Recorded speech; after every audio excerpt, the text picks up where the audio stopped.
आप देख रहे हैं सी न्यूज और मैं हूं ज्योति अरोड़ा। आइए नजर डालते हैं इस वक्त के न्यूज बुलेटिन पर। पंडित दीनदयाल उपाध्याय संयुक्त अस्पताल कोरोना वायरस के रूप में कोविड-19 के मरीजों के लिए पूर्ण रूप से अपनी सेवा दे रहे हैं और सरकार के निर्देशों के क्रम में यह अस्पताल हाई रिस्क मरीजों के लिए L1, L2 अस्पताल के रूप में नियमित है, जहां ऐसे मरीज भर्ती हैं जिन्हें हाई रिस्क वाले लक्षण हैं। इस अस्पताल में सभी मूलभूत सुविधाएं उपलब्ध हैं। कंट्रोल रूम इंचार्ज स्मृति गौतम के नेतृत्व में कंट्रोल रूम से नियमित रूप से लिए जा रहे फीडबैक और सघन पर्यवेक्षण में L2 अस्पताल में सभी मरीजों की उच्च स्तरीय देखभाल की जा रही है।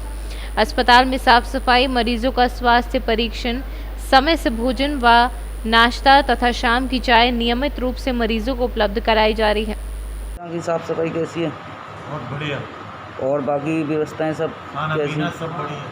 सब सही टाइम पे मिल रहा है? चादर भी रोज की रोज बदली जाती है। अच्छा, और बाथरूम वगैरह? टॉयलेट वगैरह सब साफ, सब बिल्कुल? हाँ, रोज। यहाँ सब बढ़िया है ना? फर्स्ट हाँ, क्लास? बहुत बढ़िया, सर्विस बहुत बढ़िया, खाने का टाइमिंग भी बहुत बढ़िया। ठीक है। सब और साफ सफाई के बारे में? यहाँ का स्टाफ बहुत अच्छा है, बहुत मेहनत करता है। मैंने इतना तो अभी नहीं देखा कहीं पर, इतनी साफ़ सफाई और इतनी मेहनत। हर चीज़ की फैसिलिटीज़ है, पानी की, खाने पीने की, नाश्ते की भी पूछते हैं, कम तो नहीं पड़ता है।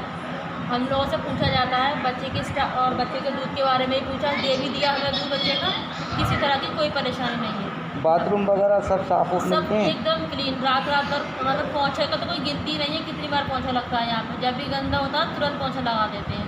बाथरूम भी साफ़ है, टॉयलेट भी बहुत साफ़ रहता है। अक्सर मैंने देखा हॉस्पिटल में इतने साफ़ रहते नहीं हैं, पर यहाँ का बहुत साफ़ रहता है, बहुत साफ़ है। Thank you. अलीगढ़ से सी न्यूज संवाददाता संजीव शर्मा की रिपोर्ट। अलीगढ़ पुलिस ने फर्जी डीआईजी को उसके पिता के साथ गिरफ्तार किया है। दोनों ही नटवरलाल पिता पुत्र एक इनोवा क्रिस्टा गाड़ी में डीआईजी की स्टार प्लेट लगाकर ऊपर नीली बत्ती लगाकर चला करते थे। पिता पुत्र की जोड़ी लोगों से काम कराने के नाम पर पैसे ऐंठती थी, साथ ही फर्जी आईपीएस अधिकारी बताकर शादी के लिए लड़की और उनके परिजनों को धोखाधड़ी कर उनसे रुपए भी ऐंठे थे। इतना ही नहीं, शादी के नाम संबंध स्थापित करने की भी बात सामने आ रही है। दोनों पिता पुत्र के पास के वॉकी टॉकी, इनोवा क्रिस्टा गाड़ी व अन्य दस्तावेज बरामद हुए हैं। पुलिस अब उनके खिलाफ कार्यवाही कर रही है। देखिए, बन्ना देवी पुलिस ने दो लोगों को आज भीकमपुर मोड़ के पास में गाड़ी में बैठे थे, उनसे उनको रोका, स्पॉट किया, जिस पर एक गाड़ी थी, इनोवा क्रिस्टा थी, उस पर डीआईजी का वो स्टार, एक सिंगल स्टार होता है, वो लगा हुआ था। इनसे रोका गया, रोक करके इनसे पूछताछ की गई। ये सस्पेक्ट प्रतीत हुए और इनसे पूछताछ की गई, फर्दर इंक्वायरी की गई। तो इन लोगों ने बता दिया कि नहीं साहब, ये फला, इनका जो नाम बताया, इन्होंने अपना नाम बताया अनुज चावला, और इनके अपने पिता का, ये पिताजी जो है इनका राजेंद्र चावला, तो पिता पुत्र दोनों लोग मिले और उसका ड्राइवर मिला। ये दोनों से बातचीत की गई तो बताया, इन्होंने स्वीकार कर लिया कि ये लोग फर्जी आईपीएस अफसर हैं और उनके फर्जी आईपीएस अफसर के फादर हैं। फादर रिटायर्ड बीएचएल के कर्मचारी हैं। इन लोगों ने एक अपने लड़के को आईपीएस दिखा करके उसके रुतबा को यूज करने के लिए कभी उसका नौकरी लगाने के झांसा दे करके इसके लड़के को शादी के लिए कई 2-3 जगह पर शादी करने के बातूत किया, फिर शादी टूट गई, शादी का पैसा वैसा भी लिया। इस प्रकार के ये काम करते थे। ये भी इसमें इन्होंने प्रिलिमिनरी बात किया कि ये जो है एनआईए की जांच वगैरह है, उस जांच में जो कोई बात किसी के खिलाफ जांच होती है उससे भी संपर्क करके उसको एक्सटॉर्शन करते हैं। ये बात इनसे जो प्राप्त हुआ है, एक टैबलेट जो मिला है और एक वाकी टाकी है और फोल्डर कागजात में, तो उसको देखने से लग रहा है कि ये फर्जी जो है इंक्वायरी रिपोर्ट लेकर के दिखा करके एक्सटॉर्शन करते हैं। दोनों लोगों को पुलिस ने गिरफ्तार कर लिया है। गिरफ्तार करके इनके विरुद्ध मुकदमा लिख गया है। मुकदमा अपराध संख्या 352/2020, धारा 170, 420, 466, 468, 474 में मुकदमा पंजीकृत कर लिया गया है और इनको माननीय न्यायालय के सामने प्रस्तुत किया जा रहा है। इनके इंट्रोगेशन में जो कुछ तथ्य बताई गई हैं, उस तथ्य को हम लोग वेरीफाई कर रहे हैं, जिसमें ये लड़की को शादी के झांसा दे करके उसे ठगी करने का आरोप है। कुछ लोग ये एजेंसी, कुछ ही जो नौकरी लगाने के लेकर के ही पैसा लेते थे, उसकी झांसा देकर पैसा लेते थे और कभी कभी नौकरी उनको लेके फर्जी कागजात तैयार करके दे भी देते थे। इसके बारे में इन्वेस्टिगेशन अभी चल रही है। इन्वेस्टिगेशन में पूरा तथ्य इसमें सम्मिलित किया जाएगा। जो बात इसमें सामने आएगी उस हिसाब से इसमें फर्दर विवेचना में सम्मिलित करते हुए आगे कार्रवाई इसमें की जाएगी। फिलहाल दोनों लोगों को माननीय न्यायालय के सामने प्रस्तुत किया जा रहा है और प्रस्तुत कर रिमांड के लिए रिक्वेस्ट की जा रही है। Thank you. ये आपको बताया था मैंने, ये भीकमपुर मोड़ है, हमने वहाँ से पकड़ा था। ये डीआईजी की गाड़ी जाती है। डीआईजी गाड़ी में एक आदमी बैठा है, एक उसका बुजुर्ग आदमी बैठा है, एक ड्राइवर बैठा है। तो जल्दी डीआईजी के गाड़ी में साथ में गनर बैठता है, ठीक है। और वो जब भी कोई आता है हमारे पास इंटीमेट होता है कि सब फला कोई डीआईजी आ रहा है, तो वो हमारे पास तमाम चीज़ें हैं जिस आधार था जिसको हम इसको सस्पेक्ट कर सकते थे। वो सस्पेक्ट करने से पूछताछ किया। शुरू में इन्होंने घुमाने का प्रयास किया, तो इनसे बातचीत और फर्दर डीपली इनसे इंट्रोगेट किया, तो अपना बता दिया कि नहीं साहब ये फला इसे हैं। तो ये स्वीकार कर लिया कि हमारे सामने हमसे ये गलती हो गई और हम फर्जी तरीके से अपने आप को आईपीएस रूप से प्रोजेक्ट करते थे और अब आईपीएस का जो रुतबा है जो उसके हिसाब से दिखाते हुए एक्सटॉर्शन का काम करते थे। फर्जी कागजात दिखाते लोगों से, नौकरी लगाने का भी फर्जी कागजात तैयार करके नौकरी लगाने के प्रयास करते थे। साथ में ये शादी के लिए फर्जी झांसा देकर शादी करने का भी प्रयास करते। एक आध दो जगह इन्होंने किया भी है, फिर उससे पैसा वैसा ले लिया, फिर छोड़ दिया। तो वो सब वेरीफाई किया जा रहा है। वो ये अभी तो पकड़ा गया है, आज पकड़ा गया। जो प्रिलिमिनरी बात हो रही है उस प्रिलिमिनरी बात से बात बता रहा हूँ। इन्वेस्टिगेशन तो चलता रहेगा, 2 महीना 3 महीना 4 महीना चलता रहेगा। बरामदगी में एक इनोवा क्रिस्टा इसे मिली है जो इसका स्वयं का नहीं है, एक ट्रैवल एजेंट से लेकर आया है।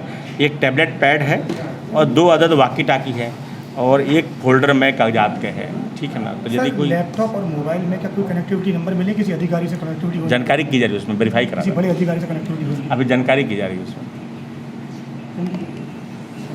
अलीगढ़ से सीनियर संवाददाता संजीव शर्मा की रिपोर्ट। अलीगढ़ में दिन दहाड़े बाइक सवार बदमाशों ने युवक को मारी गोली, घायल युवक की हुई मौके पर ही मौत। घटना की सूचना के बाद मौके पर पहुंची इलाका पुलिस। प्रेम प्रसंग का बताया जा रहा है मामला। मृतक के शव को कब्जे में लेकर पोस्टमार्टम के लिए भेजा। पूरा घटनाक्रम हुआ सीसीटीवी में कैद। थाना क्वारसी इलाके की पौष कॉलोनी स्वर्ण जयंती की है घटना। ये महावीर जो लड़का है, जो मृतक है, ये आपका क्या लगता है? ये मेरा चचेरा भाई है, छोटा भाई है। इसकी किस कारण में है? ये लड़की से, संध्या नाम की लड़की से प्रेम प्रसंग और इसी मैटर में। तो हत्यारों का कुछ? हत्यारे का नाम खुल के आया है विनय कटियार और विन्नी छावनी का रहने वाला है। छाव वाला है। एक महावीर गंगा के पास में एक मोटरसाइकिल से एक युवक जा रहा था, तो उसके पीछे भी 3 लड़के मोटरसाइकिल जा रहे थे। इन दोनों के बीच में जो प्रिलिमिनरी जांच पता चल रही है कि इनका आपस में हार्ट अटैक हुई। खास सुनने के बाद से जो 3 लड़के थे जो मोटरसाइकिल सवार थे, उसमें से किसी लड़के ने उसको गोली मार दी, जिसको मौके पर घायल हो गया। वहाँ सीओ साहब पर शामिल करके उसको तत्काल हॉस्पिटल भिजवाया गया। उस लड़के का नाम है जो घायल हुआ है महावीर बघेल, 28 साल की उम्र है। एक पीर बाबा मंडी के वासी क्षेत्र का रहने वाला है। इसमें विस्तृत जानकारी और प्राप्त इसमें की जा रही है। उसका बच्चे का ट्रीटमेंट हो रहा है। अभी एक पता चल रहा है दुर्भाग्य को उसकी हालत नाजुक है। Thank you. अलीगढ़ से सीनियर संवाददाता संजीव शर्मा की रिपोर्ट। अलीगढ़ नगर निगम अधिकारी कर्मचारी भले ही साफ सफाई के फोटो खिंचवाकर और कागजों पे पूरे शहर को साफ दिखा रहे हो, मगर अलीगढ़ की जनता गंदगी से परेशान होकर नगर निगम के अधिकारियों और कर्मचारियों से परेशान हो चुकी है। और अब तो जिस की सरकार उसी के पदाधिकारी और कार्यकर्ता भी परेशान होकर नगर आयुक्त और महापौर के मुर्दाबाद के नारे लगाते हुए पुतला फूंकने पर विवश हो गए हैं। आप इन तस्वीरों को देख सकते हैं किस तरह से पुलिस और बीजेपी के कार्यकर्ता के बीच पुतले को लेकर छीना झपटी हो रही है। और ये बीजेपी के ही कार्यकर्ता हैं जो कि वर्तमान में सरकार है और उन्हीं के हैं अधिकारी, फिर भी गंदगी से परेशान हैं। मंडल अध्यक्ष। किस पार्टी से हैं? मैं भारतीय जनता पार्टी। आज भ्रष्टाचारी नगर निगम को लेकर नगर आयुक्त का और बसपाई मेयर का जो हाथरस अड्डे पे पुतला दहन किया है, जिसमें तमाम दुनिया भर की घोटाले आज नगर निगम के सामने आ रहे हैं, उनको हम पर्दाफाश करेंगे। जो केंद्र सरकार की, प्रदेश सरकार की योजनाएं हैं, जो लाभकारी योजनाओं को ये अधिकारी बैठे कागजों पे पूरी कर रहे हैं लेकिन ज़मीन तक नहीं दे रहे हैं, उसका विरोध है हमें। प्राइवेट कॉलोनियाँ हैं, उन कॉलोनियों को अभी तक इन्होंने, जो कॉलोनियाँ प्राइवेट थी उनको नगर निगम के अधीन नहीं हुआ है, ना हस्तांतरित हुआ है, फिर भी नगर निगम का जो पैसा है उनमें अनाप शनाप बहाया जा रहा है, केवल दलाली के लिए और अपनी जेबें भरने के लिए किया जा रहा है। और सबसे बड़ा खेल तेल का खेल है। जो ट्रैक्टर हैं, अधिकारियों की गाड़ी है, बसपा मेयर की गाड़ी है, वहाँ तेल का खेल सबसे ज़्यादा है, जो कि 40 लाख रुपए प्रति साल का खर्चा आता है, लेकिन ये पता नहीं कितना तेल भरा जाता है। उस फर्म का हम चाहते हैं कि ऑडिट हो 3 साल का, कि उसका कितना तेल आया, कितना बिका और कितना क्या होता है, कितने ट्रैक्टर हैं और कितने लोडर हैं, उनमें कितना तेल फूक रहा है, उसका भी हम ऑडिट चाहते हैं। अलीगढ़ से सीनू संवाददाता संजीव शर्मा की रिपोर्ट। इस वक्त के न्यूज बुलेटिन में फिलहाल इतना ही। देश और दुनिया की तमाम बड़ी खबरों के लिए आप देखते रहिए सी न्यूज, हर खबर आपके साथ, आपके हाथ।